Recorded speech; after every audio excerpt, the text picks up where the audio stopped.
Alam mo hindi mo kailangan magpakagaling, magbida-bida sa trabaho mo at magpasikat sa mga boss mo.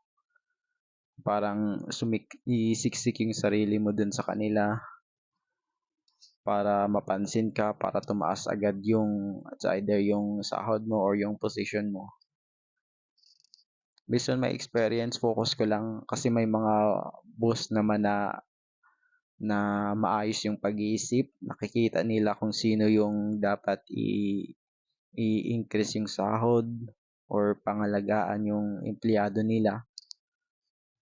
Yung mga bida-bida mong katrabaho, hayaan mo yan sila.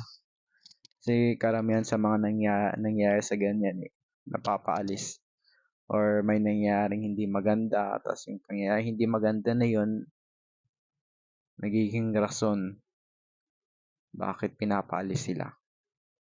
Kasi pag gusto mo yung trabaho mo kahit hindi ka magbida-bida sa mga boss mo magkakaroon ng way para i-increase yung sahod mo or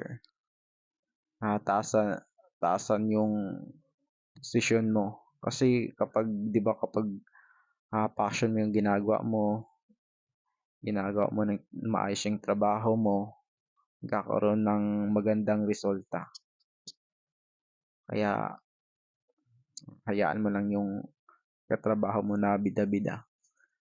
Maging hardworking ka lang at magkaroon ng maraming effort at pasensya, lalo lalo na pagiging humble sa trabaho mo. May magandang pagkakalagyan ka rin.